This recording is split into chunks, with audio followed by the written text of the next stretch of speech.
Bismillahirrahmanirrahim. Assalamualaikum warahmatullahi wabarakatuh. Sekarang kita masuk season yang ke-12 dari pelajaran Mekanika Tanah 1. Subbab yang akan kita bahas adalah ini, uji permeabilitas di lapangan dengan menggunakan pemompaan dari sumur. Jadi bisa juga di pengujian permeabilitas langsung di lapangan. Yang di pertemuan season 10 dan season 11 kita menjelaskan uji permeabilitas itu di laboratorium. Tetapi di season yang ke-12 ini kita akan menjelaskan bagaimana uji permeabilitas di lapangan dengan pemompaan dari sumur-sumur. Informasinya, di lapangan nilai K rata-rata ya, hydraulic conductivity K, koefisien permeabilitas atau koefisien seepage rata-rata dari suatu deposit tanah langsung dari pengaliran dapat ditentukan dengan performa uji pemompaan dari sumur-sumur. Kita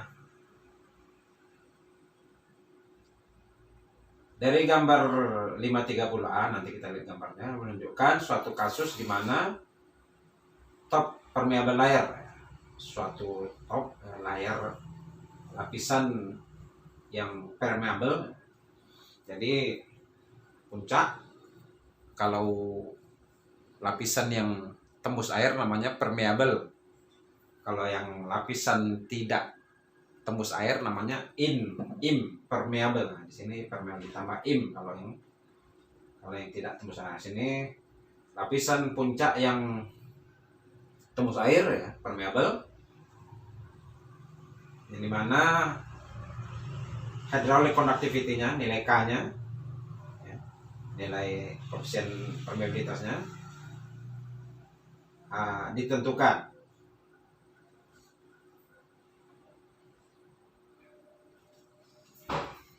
Dan ini tidak dapat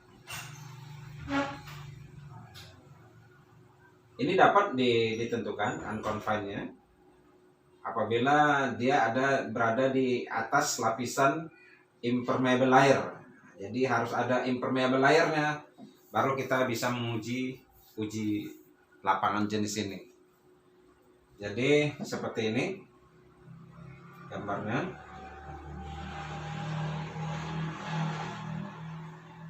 Nah, ini.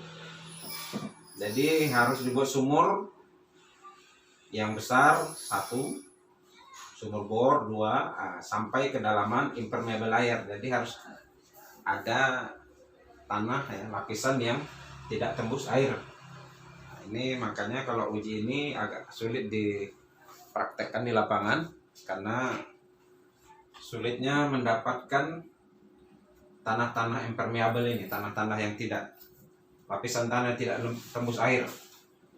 Mungkin bisa saja kedalamannya sampai 60-70 meter baru dapat. Tapi kalau di Provinsi Riau ini, di daerah Kabupaten Rokan Hulu, daerah ibu kotanya Pasir Pangarayan, ya ini impermeable layer ini dekat ini. Paling pada kedalaman 6-8 meter sudah dapat. Nah, istilah di masyarakatnya tanah napal ya. Tanah napal itu tanah yang tidak tembus air, impermeable layer juga. Itu kalau ini bisa dilaksanakan uji ini. Karena dekat, kalau 8 meter saja gali ini dan membuat sumur bor ini mudah. Tapi kalau di daerah lain yang tanah impermeable-nya terlalu dalam, sulit dilaksanakan uji sumur untuk mengetahui hydraulic conductivity. Oke. Informasi berikutnya, selama pengujian air itu dipompa keluar dan konstan ya, rate-nya konstan. untuk dari suatu sumur uji ya, yang mempunyai casing ya, penutup. Beberapa sumur observasi dengan variasi radiusnya, jarak radiusnya dibuat sekeliling dari sumur uji. Continuous observation of water, maksudnya observasi yang continuous dari level air ini di dalam tes sumur ini, dan observasi sumur yang dibuat setelah dimulai pumping sehingga dia steady state setelah sampai kepada kondisi muka tanah yang steady state ya, maksudnya yang tetap ketinggian muka tanahnya. Nah, seperti ini. Kita lihat langsung saja kira-kira prakteknya seperti ini. Ini ada rumusannya. K sama dengan 2,303 kali Q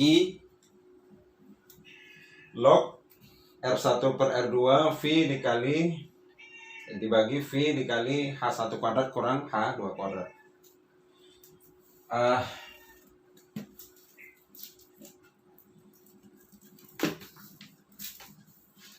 Kita tuliskan dulu rumusnya. K sama dengan 2,303 kali Q log R1 per R2 dibagi V kali H1 kuadrat dikurang H2 kuadrat. Ini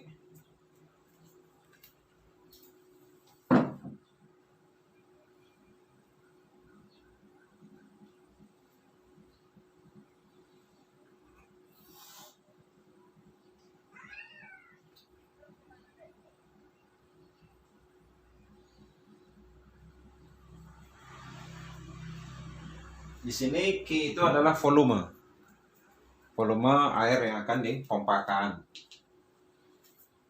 Ini radius ya, jarak dari sumur ke sumur. Ini radius ke sumur yang pertama. Jadi kalau mau satuannya cm3 bisa menggunakan rumus ini. Jadi ditambahkan aja 14,7 dikali P. Oke, kita lihat gambaran ini. Jadi dibuat sumur 3.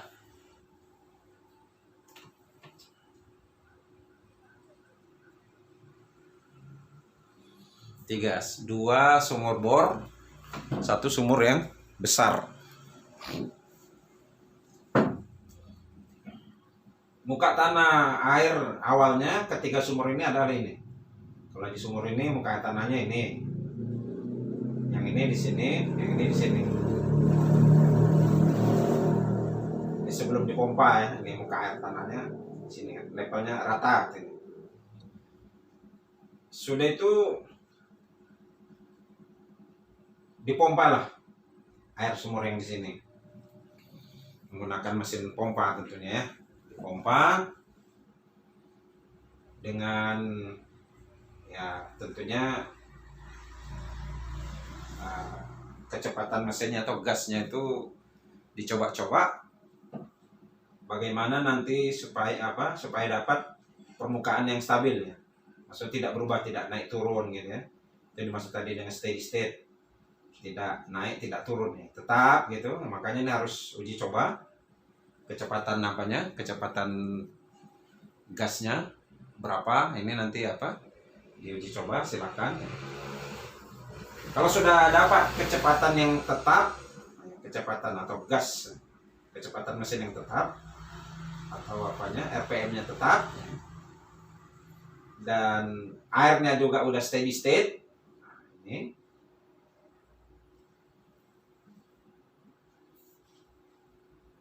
Ini kurva drawdown-nya, drawdown curve during pumping ya, selama kurva drawdown selama pemompaan. Ini maksudnya dicari yang steady state ya. Kalau ada steady state ya, ini nanti aliran air yang dari sini tentu gini, aliran air yang sini tentu gini juga gitu ya.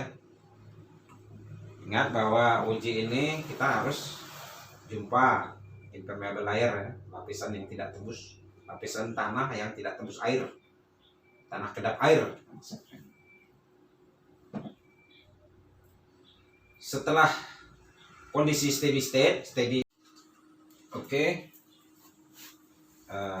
Sekali lagi ini adalah pengujian hydraulic conductivity atau koefisien permeabilitas atau koefisien seepage atau koefisien pesan yang di lapangan. Dan ini saya ulang sekali lagi, memang sulit pelaksanaannya karena harus menemukan impermeable layer, lapis tanah yang tidak tembus air.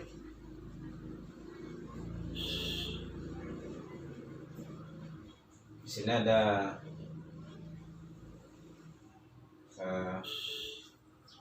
kalau seperti di Provinsi Riau, di Kabupaten Rokan Hulu, di daerah Pasir Pangarayan, ini dekat ya, daerah impermeable layer ini. Kalau mereka nyebutnya ini tanah napal, memang tidak tembus air. Ini lebih kurang 6-8 meter aja sudah ketemu. Jadi metode ini bisa dilaksanakan. Kalau di daerah lain, nah ini jauh, ini daerah lapisan bisa sampai 60-100 meter di bawah tanah.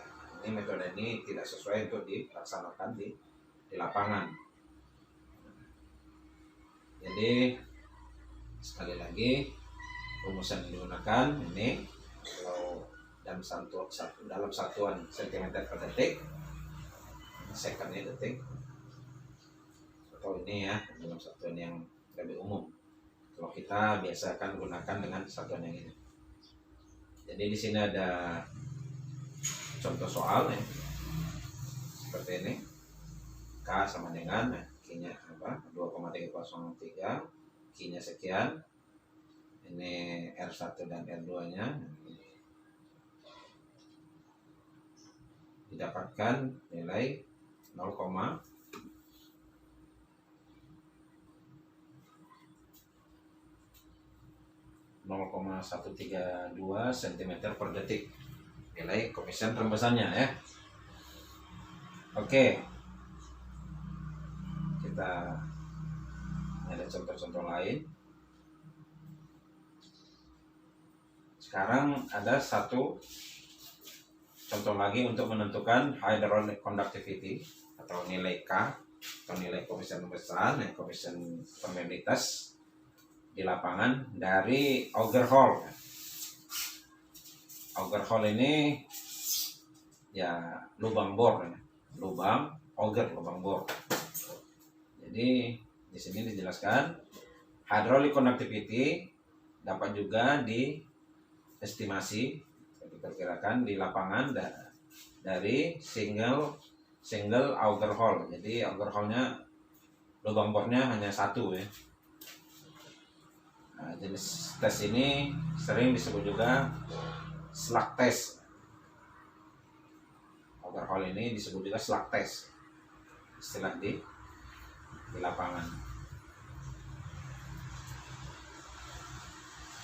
Lubang dibuat di lapangan, terus mengembang pada suatu kedalaman yang harus berada di bawah muka air tanah, ground water table, GWT, ground water table atau muka air tanah, MAT ya, sama.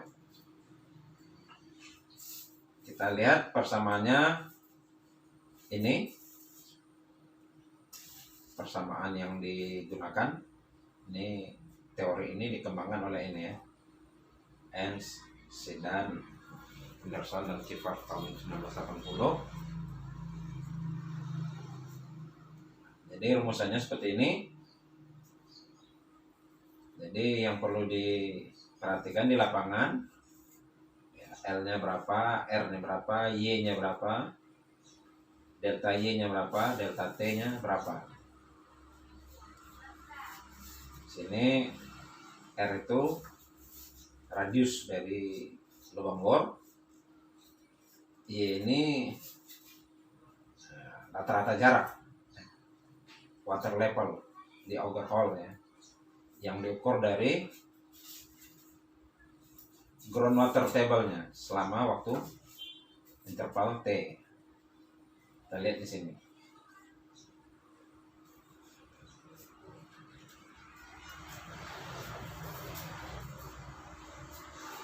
Seperti ini gambarnya. Jadi L itu jarak dari muka air tanah ya, groundwater table, sampai ke permukaan lubang. Sampai sini dasar lubang. Sudah tuh R, ini jari-jari lubang ya.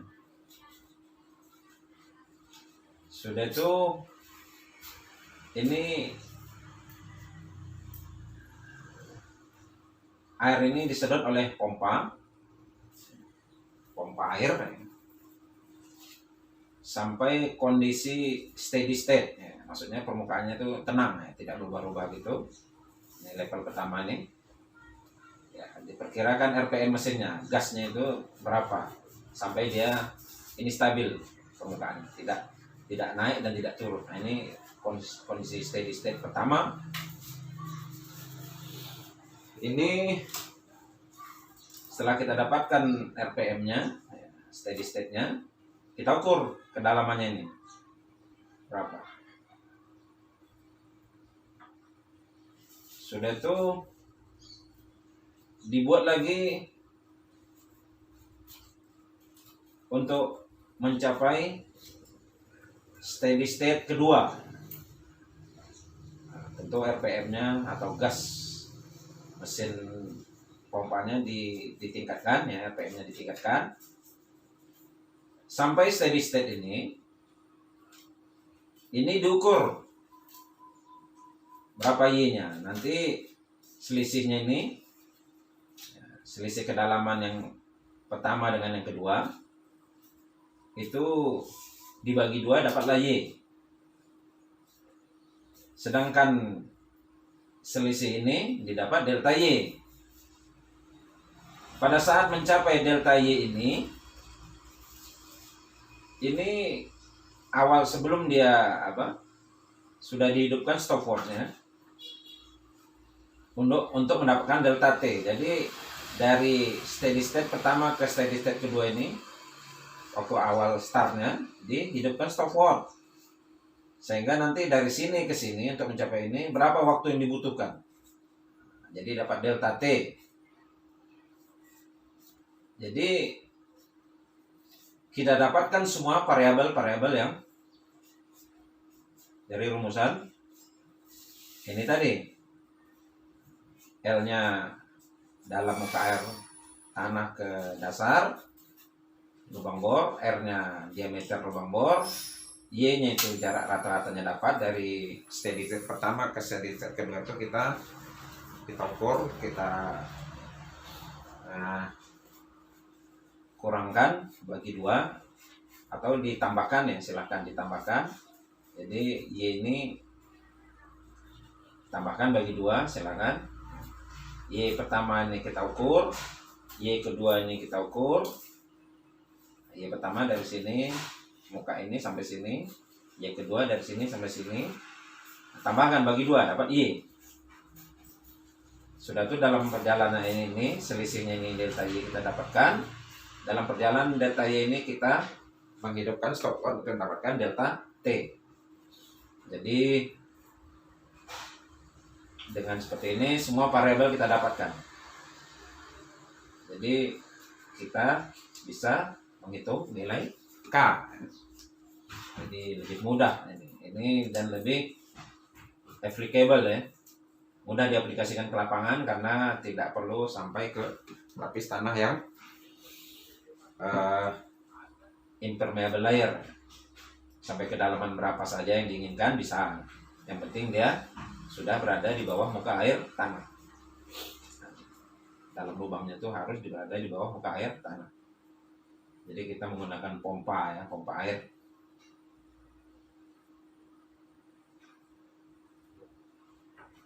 Sini catatan bahwa dalam persamaan yang tadi, persamaan yang ini tadi, nah ini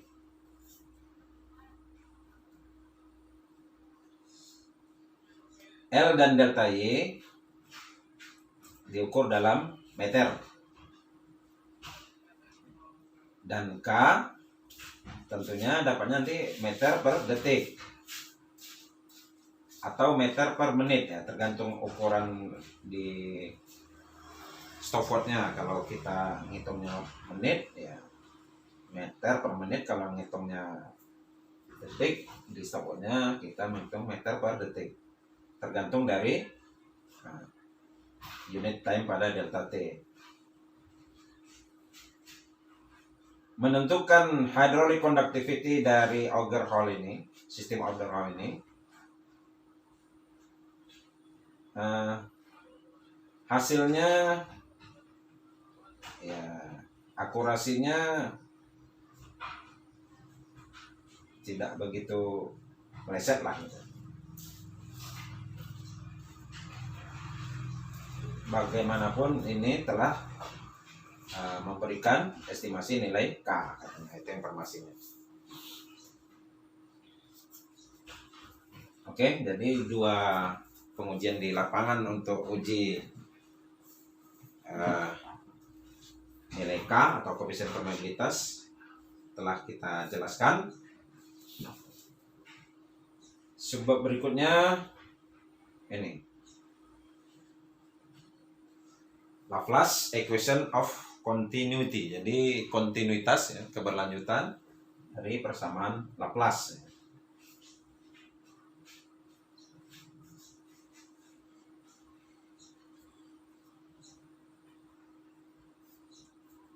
Di persamaan ini sudah dijelaskan di chapter sebelumnya. Kita mempertimbangkan beberapa kasus yang sederhana dari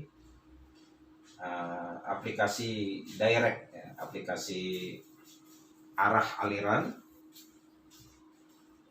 dari hukum Darcy law ya. Darcy law itu V sama dengan K kali I ya, yang telah kita jelaskan di atas, yang membutuhkan untuk menghitung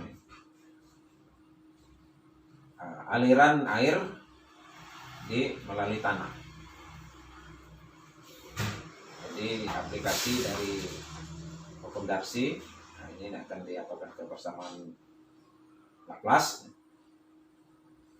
In many instances, di dalam banyak kasus di lapangan, banyak contoh, flow water, aliran air di dalam tanah tidak satu arah saja, maksudnya tidak satu arah saja, tidak arah horizontal saja atau arah vertikal saja. Ini atau tidak uniform, seragam. Memasuki area ini, dia biasanya aliran itu berbentuk ini, perpendicular atau saling tegak lurus antara, jadi sekaligus ya. Seragam dia sekaligus bekerja antara arah alir horizontal dan arah alir vertikal, membentuk ini perpendicular atau sudut tegak lurus ya, 90 derajat. Biasanya seperti itu. In such case, di dalam banyak kasus, groundwater table flow, aliran muka air tanah, umumnya dihitung dengan menggunakan gambar yang mereferensikan sebagai flow nets. Nah, nanti di sini kita akan mengenal flow nets. Flow nets itu jaring alir. Ini net jaring, ini flow alir. Istilahnya ya flow net karena dia saling tegak lurus. Konsep dari flow net ini didasarkan pada continuity equation dari Laplace, kontinuitas persamaan si Laplace. Jadi sini yang mengembangkan steady flow, aliran steady, aliran yang tetap dalam kondisi aliran yang tetap untuk memberikan suatu titik di dalam masa tanah. Untuk menurunkan ya, ini udah derivasi menurunkan persamaan Laplace ini, ya, continuous equation diferensial Laplace. Untuk menurun sama Laplace, nah, mari kita mempertimbangkan suatu single row, ya, suatu baris yang single, baris yang satu dari sheet file. Ya. Sheet file ini turap, ya, turap itu biasanya untuk menahan beda tinggi air sama dengan padam, ya, bendungan tanah. Biasa juga digunakan sheet file ini atau turap yang dipanjangkan ke dalam suatu tanah yang lapis tanah yang permeable seperti gambar 533A. Kita lihat gambar 33A. Nah, seperti ini. Jadi ini tanah yang permeable air, ini tanah impermeable, tanah yang tidak tembus air. Nah, ini dipanjangkan turap sheet file untuk membendung air. Nah, jadi beda muka air tanah yang ini. Nah, sama satu lagi di sini. Bisa saja di bawah ini, ya. Ini tergantung kebutuhan. Nah, ini sheet file ini biasa dibuat dari beton, concrete sheet file, atau terbuat dari baja secara fabricated. Kalau baja steel sheet file, ini panjangnya macam-macam, bisa mencapai panjang 6-8 meter, ya. Nah, ini dipanjangkan ke dalam sini, dan lebarnya sheet file ini biasanya 50 cm sampai 80 cm. Nah, nanti dia dipanjangkan berbaris gitu ke sana, arah tegak lurus ke arah kita ini, terus memanjang itu 50 cm ya, sesuai dengan kebutuhan berapa mau apanya. Lebar dari sheet file, jadi seperti dinding yang nanti diantara sheet file itu yang 50 cm itu biasanya diberikan grouting, ya, supaya jangan bocor. Grouting itu campuran semen dengan butiran halus dan air. Nah, yang di grouting atau dengan selari. Selari itu campuran aspal dengan butiran halus. Nah, supaya jangan bocor. Kalau bocor ya sini nanti ya ngalir gini. Makanya jangan bocor sehingga dia ngalir nanti airnya dari sini. Nah, ini akan merembes ke sini gitu, ya. Itu yang perlu diperhitungkan nanti rembesannya. Oke.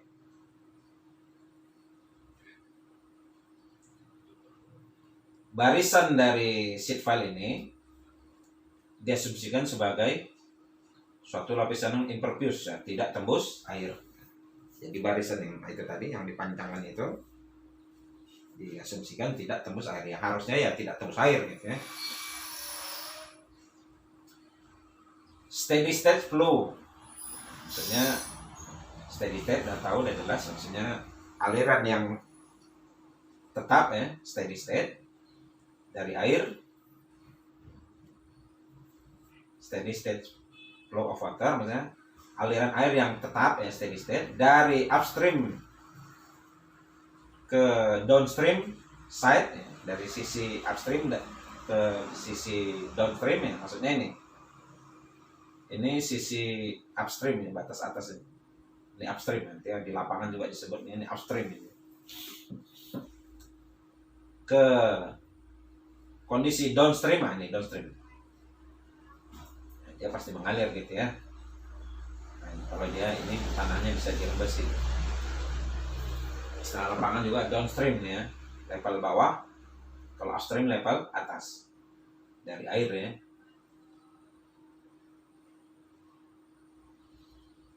Melalui permeable layer, melalui tanah tadi yang mengalir melalui tanah, adalah aliran dua dimensi. Aliran dua dimensi. Untuk aliran pada poin A, kita mempertimbangkan suatu elemen tanah, elemen blok tanah. Jadi kita ambil di sini elemen A-nya, nah ini satu elemen tanah. Ini dianggap suatu blok tanah ya, nah, seperti ini.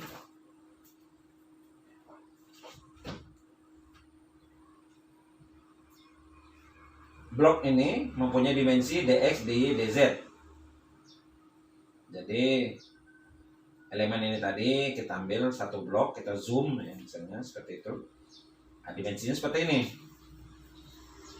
dx arah x, dz arah ke atas, dy arah ke sana.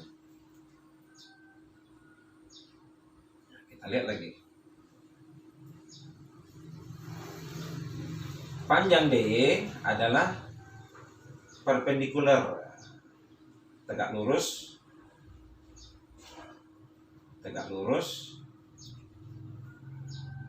plane of the paper. Jadi maksudnya tegak lurus permukaan kertas. Jadi ini dy-nya ini ya sebenarnya tegak lurus kita ya, arah ke kita gitu ya. Ini tegak lurus nih ya. Oke. Ini dalam skala besarnya digambarkan pada gambar 533B itu tadi saya bilang di zoom seperti yang kita lihat tadi gambarnya. Berikan Vx dan Vz bagian dari komponen perubahan kecepatan di dalam arah horizontal dan arah vertikal. Jadi Vx arah horizontal, kecepatan ya, arah horizontal, Vz kecepatan arah vertikal.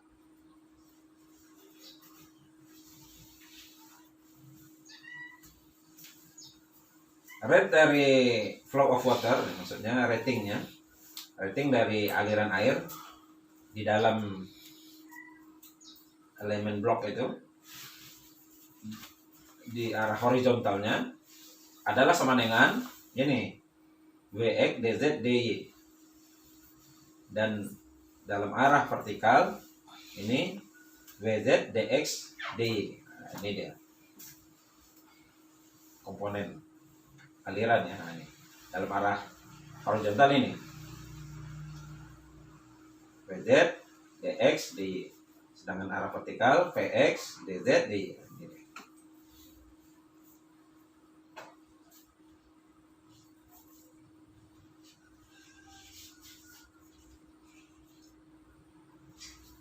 Rating dari outflow, maksudnya arah aliran keluar dari blok di dalam horizontal dan vertical direction ini, arahnya dalam arah vertikal dan horizontal ini,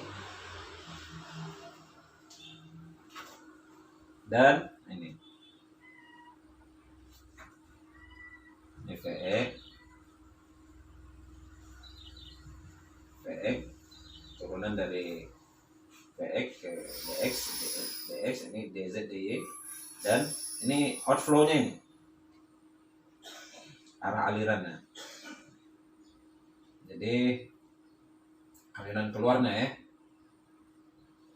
Jadi kalau ini sebagai inflow, air masuk ya, dalam blok tanah, ini komponen outflow-nya, keluarnya ini sama ini.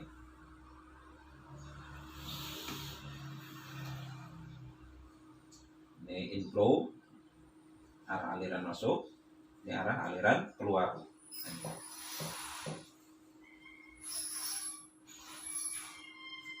Oke. Nah, di sini diasumsikan bahwa air itu incompressible. Maksudnya tidak dapat dikompres, tidak dapat ditekan. Air memang tidak dapat ditekan dan tidak bisa mengalami perubahan volume change. Dia volume ya kalau udah nggak bisa ditekan tentu volumenya tidak bisa berubah di dalam suatu masa tanah yang terjadi. Kita mengetahui bahwa total rating dalam total ratingnya dari inflow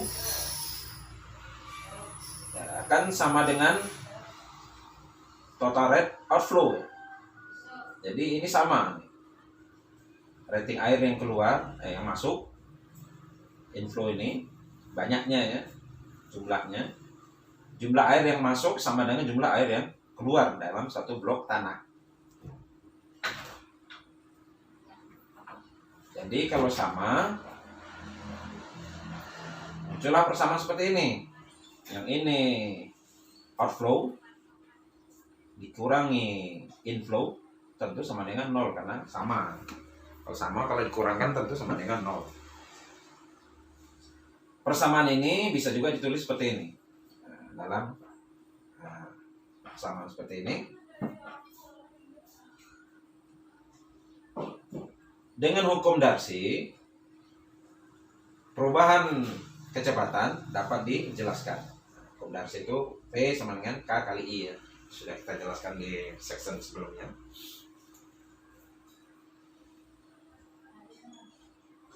Atau K itu sama dengan I, kita tahu ini derajat hidrolis ini sama dengan delta H per L atau H per L.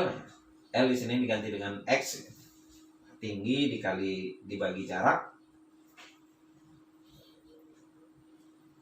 dan dalam arah Z ini K kali I juga, ini H per Z, L nya diganti dengan Z, panjang dikali jarak. Ini arah X, ini arah Z, jadi L nya diganti X, yang ini diganti Z, komponen Z. Di mana Kx dan Kz adalah hydraulic conductivity di dalam arah vertikal dan horizontal ya. Dari persamaan 542, 543, 544 ini, dari persamaan itu kita bisa menuliskan ini persamaan seperti ini. Inilah persamaan dari kontinuitas Laplace ya.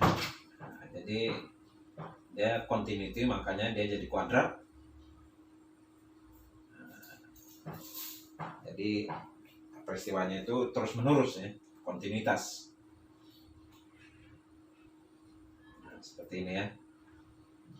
Karena di sini tanah itu dianggap isotropik, ya nilai K-nya, nilai hydraulic conductivity-nya, ya udah Kx sama dengan Kz. Dalam persamaan continuity dari dua dimensi ini bisa disimpulkan seperti ini ya. Jadi dikeluarkan nilai K-nya karena nilainya ini sama ya. Jadi bisa dikeluarkan, nah inilah ini persamaan Laplace gitu ya. Dikeluarkan nilai koefisien permeabilitasnya karena dianggap sama pada tanah-tanah yang isotropik. Dalam arah vertikal, koefisien permeabilitas arah horizontal sama dengan koefisien permeabilitas arah vertikal, dianggap sama ya. Oke.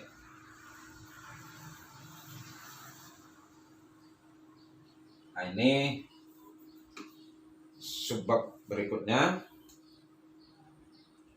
solusi dari persamaan kontinuitas dari simple flow dari problem aliran yang simple. Nah, ini seperti ini. Ini lebih bersifat ya matematis ya.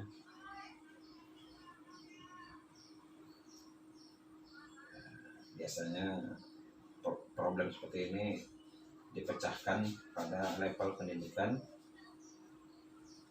S2 yang mengambil masalah mata kuliah tanah dengan judul pembesaran surface seperti ini. Tidak usah kita hanya kita lihat saja. Biasanya di level S1 dan D3 tidak perlu dibahas begitu detail. Oke, seperti ini ada example. Silakan. Nah, ini subbab berikutnya. Tadi sudah dijelaskan bahwa sebenarnya aliran vertikal dan aliran horizontal itu membentuk flownet, jaring alir. Seperti di subbab sebelumnya ya sudah kita jelaskan. Nah, ini sekarang kita apa dimaksud dengan flownet?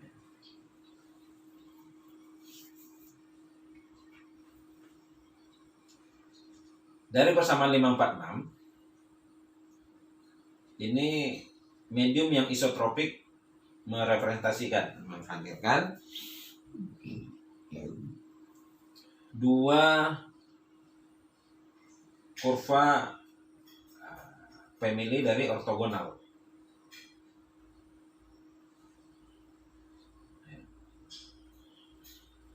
Itu menunjukkan bahwa suatu flow line dan equipotential line. Jadi kurva itu terdiri dari dua orthogonal family curve. Ya. Satunya flow line, yang satunya lagi equipotential line. Suatu flow line adalah suatu garis sepanjang di mana partikel air akan berjalan dari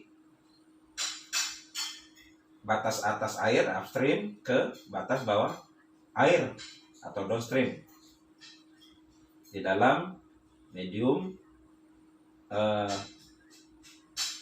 tanah yang permeable, tanah yang tembus air. Jadi seperti ini, ada ini upstream, ini downstream. Dia garis alirnya seperti ini. Nah, ini berjalan dari tempat air dengan yang permukaan yang upstream ke permukaan yang downstream melalui tanah yang permeable, tanah yang bisa tembus air.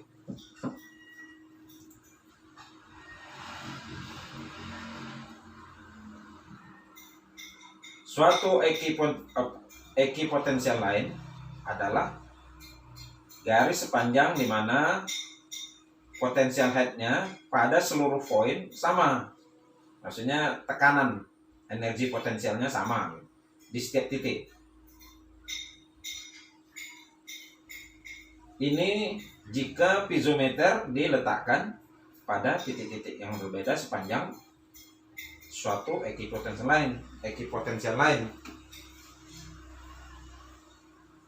Water level air akan meningkat ke elevasi yang sama di dalam semuanya. Jadi begini, ini pada gambar ini, kalau diukur di titik ini, ini alat piezometer ya untuk mengukur tekanan air pori. Diletakkan lagi di sini satu piezometer lagi. Kalaupun nanti diletakkan lagi di sini satu lagi piezometer, ini sama. Nah, ini sama. Potensialnya sama. Tekanan air porinya sama ya. Jadi dia membentuk titik-titik ini sepanjang ini terus begini ya. Sehingga titik-titik ini kalau dihubungkan garis-garis seperti ini. Nah, inilah yang dimaksud dengan equipotential line. Nah, ini tadi sheet file ya. Nah, ini impermeable layer, tanah yang tidak tembus air. Nah, jadi ini garis flow line, yang ini garis yang putus-putus ini ekipotensial line, garis di mana energi potensialnya sama bila diukur dengan ditentukan dengan alat piezometer. Piezometer ini tekanan epori ya, tekanan epori itu ya seperti energi lah, tekanan.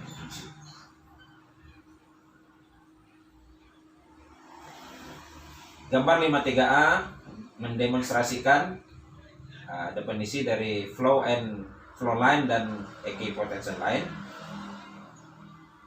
untuk aliran di dalam lapis tanah yang permeable around ya, seluruhnya keliling the row, keliling barisan dari sheet file. Nah, di sini di gambar ini, gambar 533 ini ya, asumsinya seperti ini, Kx ya, koefisien permeabilitas arah horizontal sama dengan Kz, koefisien permeabilitas arah vertikal sama dengan K gitu. Nah, seperti ini ya gambar ini. Jadi K-nya sama ya. Jadi around the sheet file ya, mengelilingi seluruh sheet file yang ada di bawah ini ya, di bawah muka tanah ini. Jadi sama maksudnya, membuat jaring alir seperti ini. Tapi diperkirakan ini 2 dimensi, sedangkan itu kejadiannya bisa 3 dimensi pada tanah-tanah yang dianggap isotropik ya.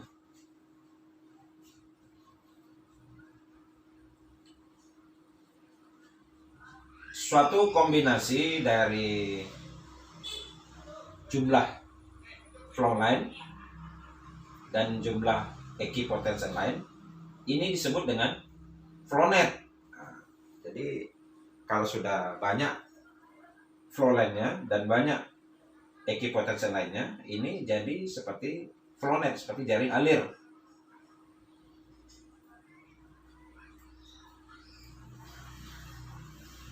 Flow net ini dikonstruksikan untuk menghitung groundwater flow ya, aliran air di bawah muka tanah ya. Groundwater flow, aliran air di muka tanah, dan menentukan elevation head, menentukan dan mengevaluasi head di dalam ya, tekanan air di dalam media itu. Jadi head di sini sebagai dia simbolkan sebagai tekanan, bukan kepala ya. Sebagai tekanan air. Beda muka air antara upstream dan downstream itu ada headnya. Beda muka air. Untuk menyempurnakan konstruksi gambar dari suatu flow net, satu yang harus digambar dari flow line dan equipotential line adalah dengan cara, nah ini caranya seperti ini. Ikuti yang pertama dan kedua. Yang pertama ini disebutkan bahwa equipotential line intersect ya. Intersect itu memotong ya. Memotong flow line ya. Equipotential line memotong flow line itu harus right angle. Right angle itu maksudnya tegak lurus ya. Jadi seperti ini. Memotongnya tegak lurus ya.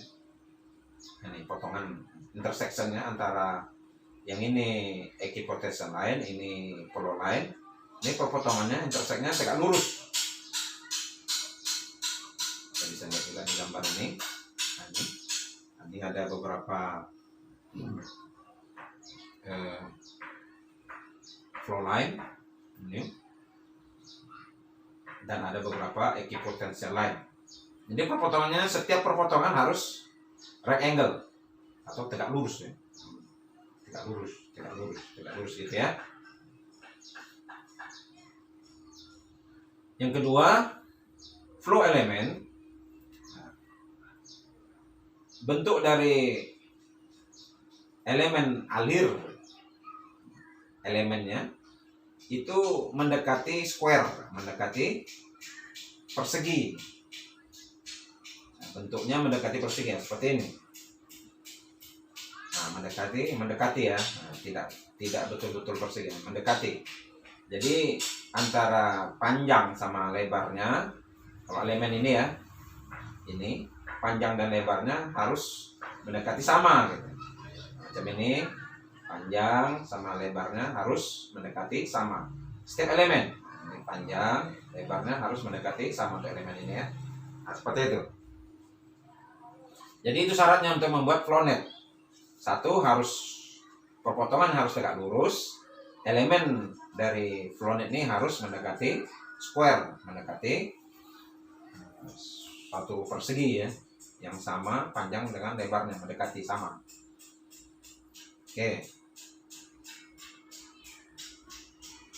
Gambar 533B menunjukkan suatu sampel, suatu contoh dari suatu flownet yang komplit. Nah, 533B. Nah, ini kemarin ini tadi.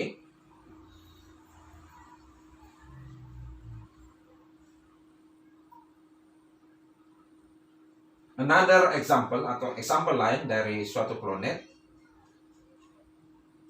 yang berada di lapisan tanah yang isotropik sama tekanannya.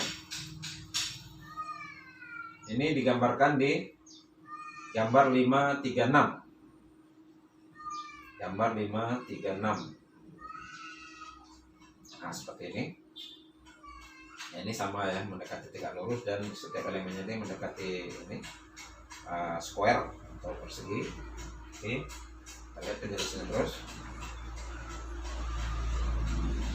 Di dalam gambar ini NF atau NF ini disebut juga number of flow channel atau number of flow ya. Maksudnya lorong alir, jumlah lorong alir, sebut aja number of flow di dalam suatu flownet. Dan ND ini adalah number jumlah potential drop, maksudnya energi potensialnya itu drop ya, turun. Jadi ND itu suatu jumlah potensialnya itu drop, turun. Jadi ND number of drop, NF number of flow. Gambar suatu flownet jaring alir menggambarkan suatu jaring alir ini harus trial beberapa kali ya, several trial, coba-coba. Nah, ini nanti akan kita coba ya cara menggambarnya di poin setelah ini. Kita baca dulu. Jika suatu konstruksi jaring alir, maksudnya ini menggambarkan suatu flownet ini dengan cara beberapa kali coba-coba bila konstruksi flownetnya ini mempunyai boundary condition, suatu batasan-batasan di dalam keep in mind kita, di dalam perkiraan kita lah ya. Untuk flownet seperti pada gambar 53B, the following berikut ini adalah 4 boundary condition yang diaplikasikan, 4 kondisi batas ya yang diaplikasikan. Nah, ini boundary condition ini sudah lazim juga diistilahkan oleh orang-orang teknik sipil, baik dalam akademisi atau praktisi di lapangan. Kalau akademisi kita di kampus, atau praktisi lapangan, mana boundary condition-nya. Ini sudah suatu istilah nih ya, boundary condition. Ada 4 katanya boundary condition-nya. Oke, yang pertama apa? Kita lihat. Upstream dan downstream, batas air atas dan batas air bawah, permukaan batas air atas dan batas air bawah dari suatu lapis tanah yang permeable seperti line AB dan DE adalah disebut dengan, itu termasuk juga equipotential line. Kita lihat ini. Ini ya, level ini AB DE ini garis equipotential line. Yang termasuk equipotential line kan tadi sudah dijelaskan bahwa yang ini pertama ini, yang terus ini dari sini. Nah, jadi ini juga masuk equipotential line, termasuk ini gitu kan, dan ini. Nah, ini satu boundary, satu batasan. Jadi maksudnya garis si flow line ini tidak bisa lebih ke atas. Itu maksudnya. Makanya dibatasi. Ini batas pertama nih. Ini dianggap sebagai equipotential line. Yang kedua, karena AB dan DE adalah equipotential line, semua flow line yang intersect sama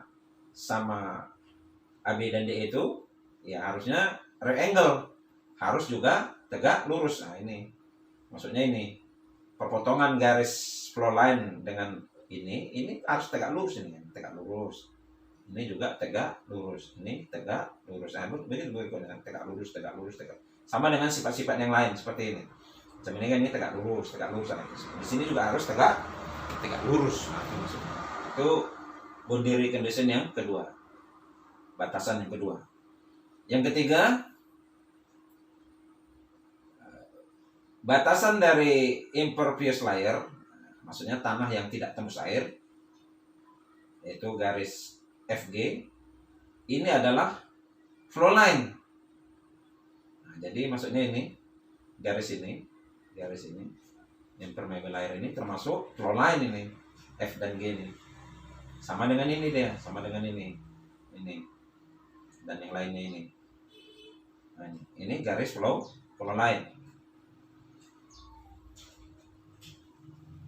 Dan juga permukaan sheet file yang tidak tembus termasuk ACD. Ini termasuk flow line. Ini garis ini seperti ini.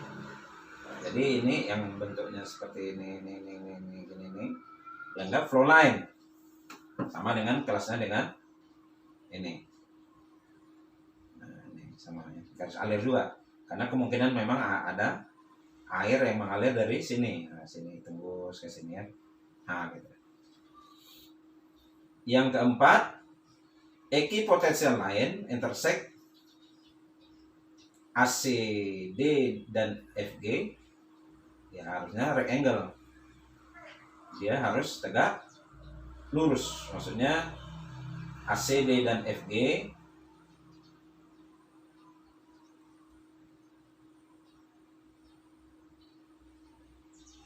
ini harus garis equipotensial ya. ACD mana ACD?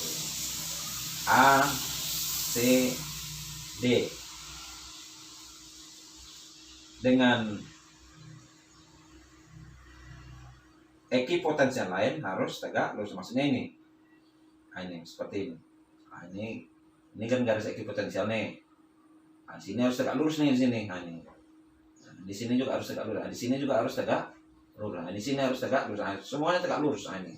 Itu maksudnya. Jadi itu 4 batasan untuk menggambarkan flow net.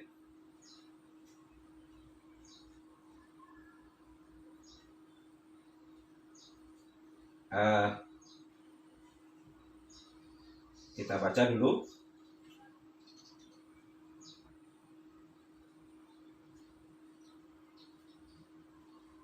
Nanti kita coba gambarkan flow net ini bagaimana apanya. Ini keterampilan tangan ya untuk menggambarkan ini, karena 4 kondisi ini kita coba pula, jadi cukup ya, perlu latihan. Nanti akan kita gambarkan.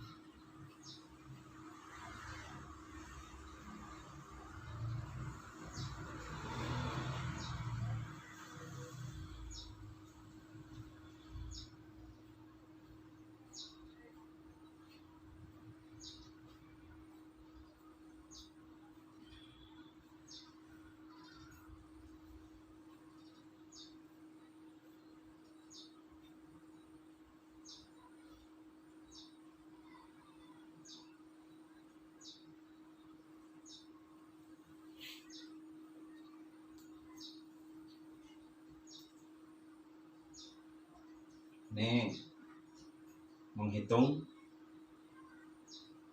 rembesan ya, si pitch dari suatu flow net.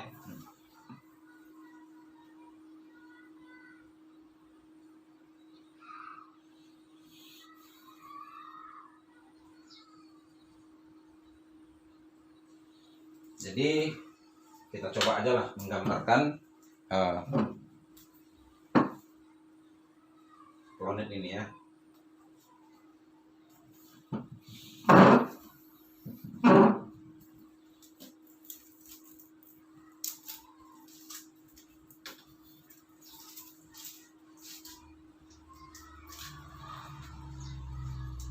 Soalnya ini permukaan tanah, sini ada sheet file, ini upstreamnya level air yang atas, ini downstreamnya level air yang bawah. Sini ada tanah yang impermeable layer, tanah yang tidak tembus air. Ini gambar ini tentu dengan skala ya. Ininya pas panjangnya berapa, dan ininya juga ya, jadi skalatis ya, nggak sembarangan seperti hasil surveinya. Ini kedalamannya berapa, ini skala semuanya ya. Kalau kondisi yang benar-benar di lapangan harus skala ya. Dan ini tingginya juga di skala ya. Oke, bagaimana cara membuat flow net, jaring alir? Kalau saya, pertama yang saya buat ini. Nah, ini udah jelas tegak lurus. Garis ekipotensial. Nah, ini harus coba-coba ya. Dan ini juga harus dicoba. Nanti dicoba di sini dan di rumah ya. Kalau tidak lagi, kalau ada waktu di rumah silahkan dicoba. Sudah itu kita menggambarkan garis ini dulu. Nah, gitu.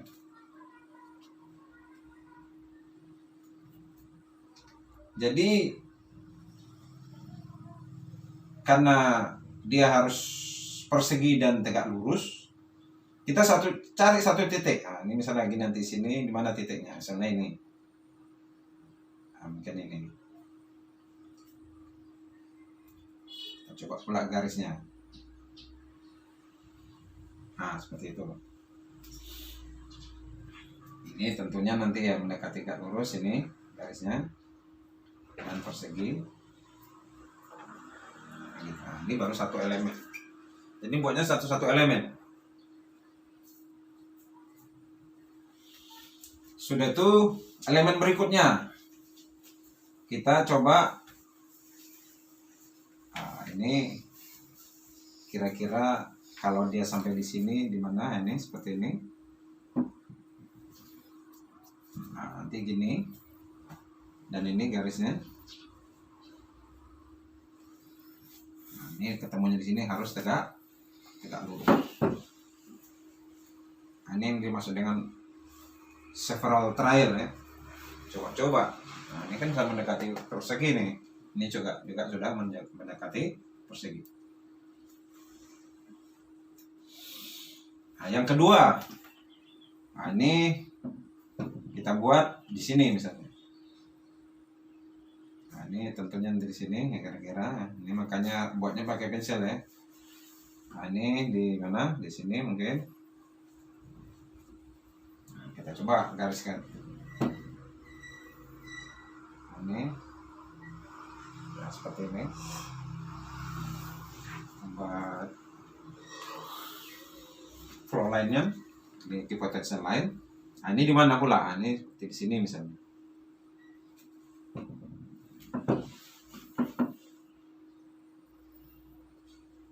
Ini permukaan yang dianggap sebagai equipotensial line. Nah, ini harus tegak lurus. lurusnya.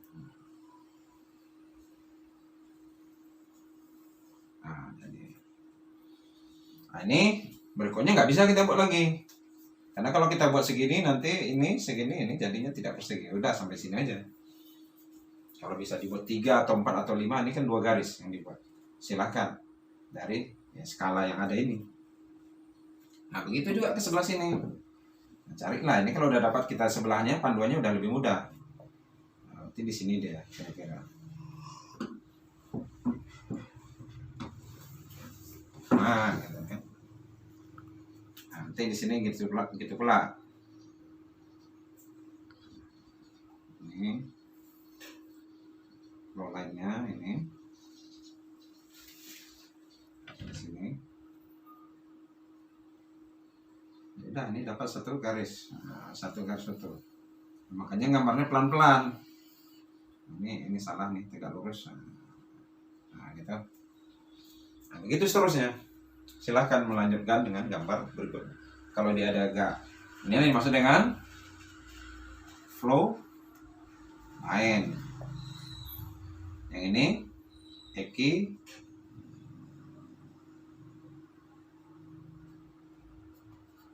potensial line. Jadi kalau misalnya mau diteruskan, ya ini misalnya gini, seperti ini.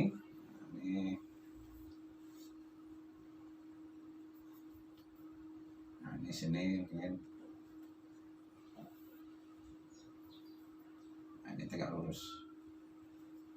Nah, ini tegak lurus juga. Ini tegak lurus.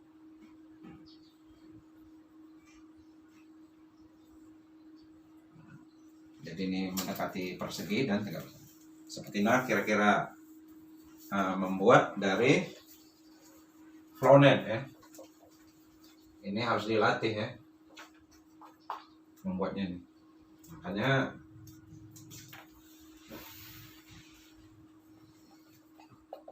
seperti itu.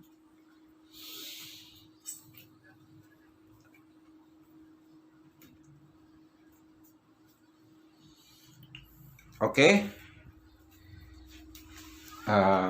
Setelah kita coba menggambarkan flownet,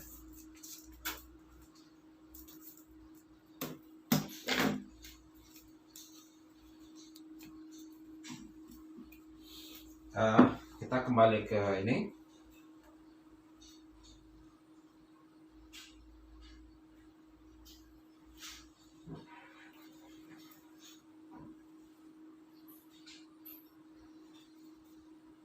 Ya, gambarnya seperti ini ya. Tegak lurus dan persegi.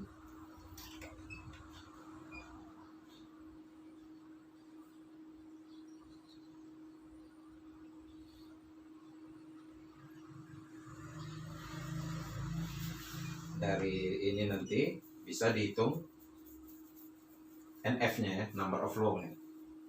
Nah, seperti gambar ini, number of flow-nya sama dengan 4. Number of drop-nya sama dengan 6. Number of drop tuh ini 1, 2, kita hitung aja petanya nih. 3, 4, 5, 6. Ini number of drop. Ya. Sedangkan nomor aliran ini di sini nampak sama dengan 4. 4 tuh kita hitung, kalau ini tadi number of drop-nya 1, 2, 3, 4, 5, 6, MD-nya sama dengan 6 ya. NF-nya number aliran ini sama dengan 4. Kita lihat di gambar, jumlahnya ya 4.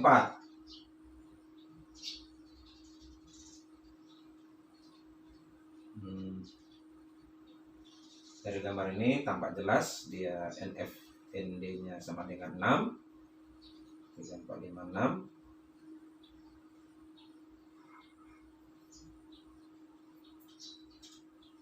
number of drop ya.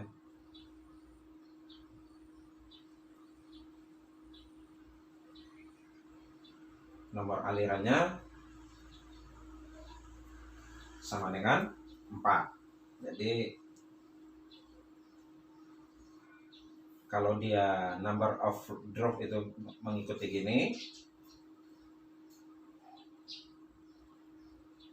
kalau number of flow dia sebaliknya mengikuti begini.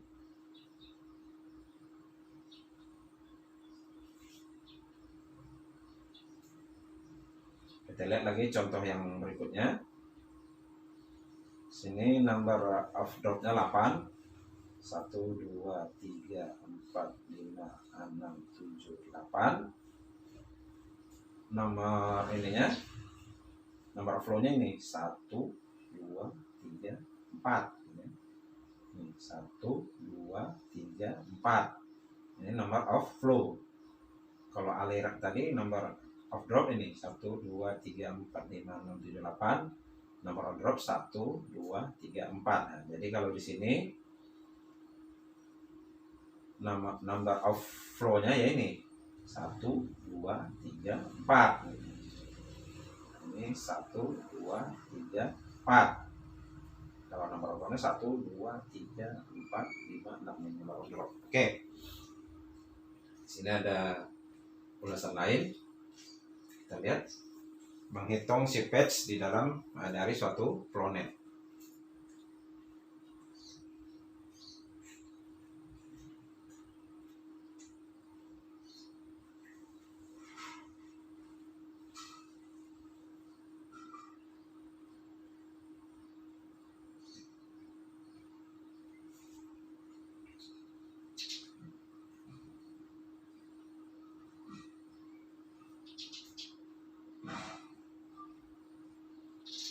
Saya kira sampai di situ aja dulu pertemuan kita yang ke-12 ini.